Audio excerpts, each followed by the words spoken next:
അമേരിക്കയുമായുള്ള സംഘർഷങ്ങൾക്കിടയിൽ US സൈനിക കേന്ദ്രങ്ങൾ നിരീക്ഷിക്കാൻ ഇറാൻ ചൈനീസ് നിർമ്മിത ഉപഗ്രഹം ഉപയോഗിച്ചതായി റിപ്പോർട്ട്.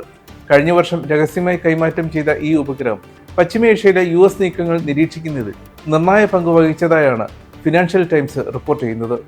ഉപഗ്രഹങ്ങൾ ഭ്രമണപഥത്തിൽ എത്തിയ ശേഷം ഉടമസ്ഥാവകാശം കൈമാറുന്ന ചൈനയുടെ സവിശേഷമായ രീതിയിലൂടെയാണ് ഇറാൻ ഈ ഉപഗ്രഹം സ്വന്തമാക്കിയതെന്ന് റിപ്പോർട്ടിൽ പറയുന്നു. ചൈനീസ് കമ്പനിയായ എർത്ത് AI വികസിപ്പിച്ചെടുത്ത ഉപഗ്രഹമാണ് ഇറാൻ റവല്യൂഷണറി ഗാർഡ് കോർപ്സ് ഉപയോഗിച്ചതെന്ന് ഫിനാൻഷ്യൽ ടൈംസ് റിപ്പോർട്ട് ചെയ്തു.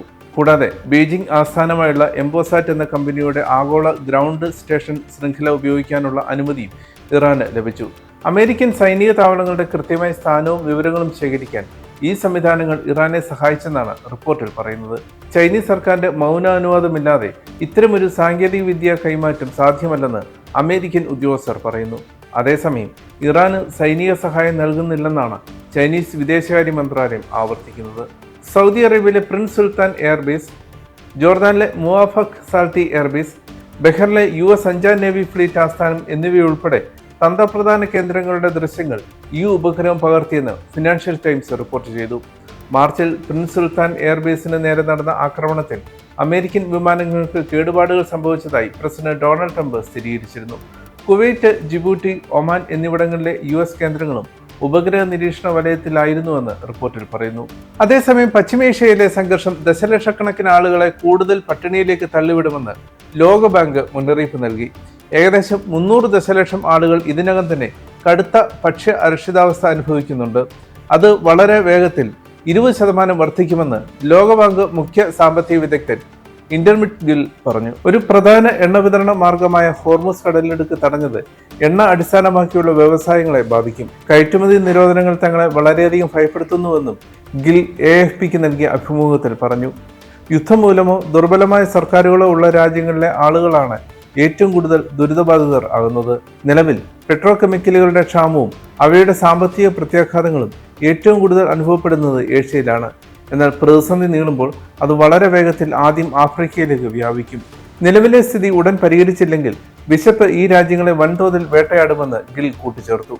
ലോകമെമ്പാടുമുള്ള താഴ്ന്ന വരുമാനക്കാർ അവരുടെ വരുമാനത്തിന്റെ വലിയൊരു പങ്ക് ഭക്ഷണം, ഇന്ധനം തുടങ്ങിയ അടിസ്ഥാന ആവശ്യങ്ങൾക്കായാണ് ചെലവഴിക്കുന്നത്.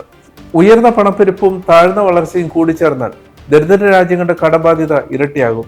പ്രതിസന്ധി നീണ്ടുനിന്നാൽ ആഗോള വളർച്ച വാർഷികാടിസ്ഥാനത്തിൽ 40% വരെ കുറയാനും സാധ്യതയുണ്ടെന്ന് ലോകബാങ്ക് കണക്കുകൂട്ടുന്നു.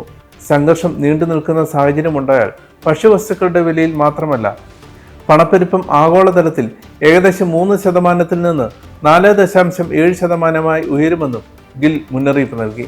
യഥാർത്ഥ ഫലങ്ങൾ ഏതാനും മാസങ്ങൾക്കുള്ളിൽ അനുഭവപ്പെടുമെന്നും അദ്ദേഹം പറഞ്ഞു. ഇറാനിൽ നിന്നും റഷ്യയിൽ നിന്നുമുള്ള എണ്ണ ഇറക്കുമതിക്കായി അനുവദിച്ചിരിക്കുന്ന താൽക്കാലിക ഉപരോധ ഇളവുകൾ പുതുക്കേണ്ടതില്ലെന്ന് അമേരിക്ക തീരുമാനിച്ചു. ഇത് ഇന്ത്യ അടക്കമുള്ള രാജ്യങ്ങളെ പ്രതികൂലമായി ബാധിക്കുമെന്ന് വിലയിരുത്തപ്പെടുന്നു.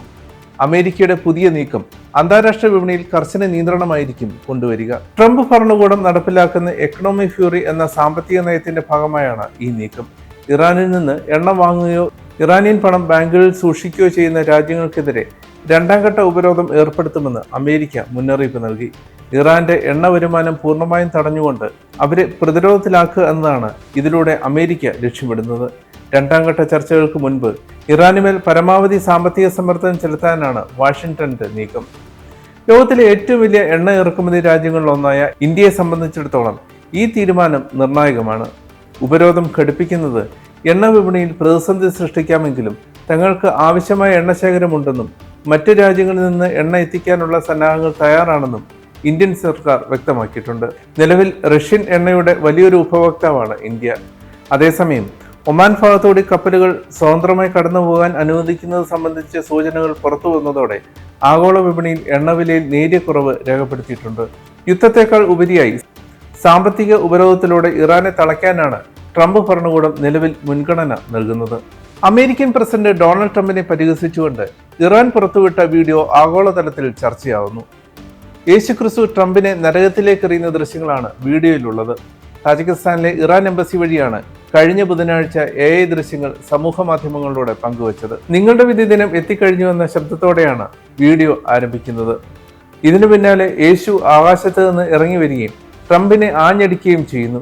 രക്തം വാർന്ന് നിലവിളിച്ചുകൊണ്ട് ട്രംപ് നരകത്തിലേക്ക് പതിക്കുന്നതാണ് വീഡിയോയുടെ ഉള്ളടക്കം. ട്രംപും ലിയോ 14 മാർപ്പാപ്പയും തമ്മിലുള്ള തർക്കം രൂക്ഷമായിരിക്കെയാണ് ഇറാന്റെ ഈ വീഡിയോ പ്രചരിക്കുന്നത്. പശ്ചിമേഷ്യയിൽ സമാധാനത്തിന് ആഹ്വാനം ചെയ്ത മാർപ്പാപ്പയെ ട്രംപ് നേരത്തെ രൂക്ഷമായി വിമർശിച്ചിരുന്നു. മാർപ്പാപ്പ ക്രിമിനലുകളോട് മൃദുസമീപനം കാണിക്കുന്നുവെന്നും വിദേശ നയങ്ങളിൽ തികഞ്ഞ പരാജയമാണെന്നുമായിരുന്നു ട്രംപിന്റെ ആക്ഷേപം. ഇതിന് പിന്നാലെ ട്രംപ് തന്നെ ക്രിസ്തുവായി ചിത്രീകരിക്കുന്ന AI ചിത്രം പങ്കുവച്ചത് കത്തോലിക്ക സഭയുടെ എതിർപ്പ് രൂക്ഷമാക്കിയിരുന്നു. വെള്ളയും ചുവപ്പും അണിഞ്ഞ് രോഗശാന്തി നൽകുന്ന ക്രിസ്തുവായാണ് ട്രംപ് ചിത്രത്തിൽ പ്രത്യക്ഷപ്പെട്ടത്. ഇതിനെതിരെ വലിയ പ്രതിഷേധം ഉയർന്നതോടെ ട്രംപ് ചിത്രം പിൻവലിച്ചു. ജനങ്ങൾക്ക് ആശയക്കുഴപ്പം ഉണ്ടായതിനാലാണ് ചിത്രം നീക്കിയതെന്നും അദ്ദേഹം വിശദീകരിച്ചു. അമേരിക്കക്കാരൻ ആയതുകൊണ്ടാണ് ലിയോ 14 മാർപ്പാപ്പ ആയതെന്ന ട്രംപിന്റെ പ്രസ്താവനയും വിവാദങ്ങൾ സൃഷ്ടിച്ചിരുന്നു.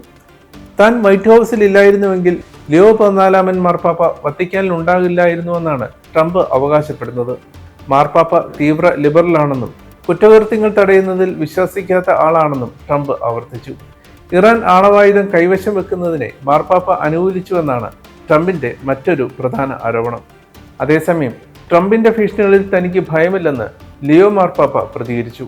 പശ്ചിമേഷ്യയിൽ ഉടൻ ശാശ്വത സമാധാനം പുലരുമെന്ന പ്രതീക്ഷയിലാണ് ലോക ജനത.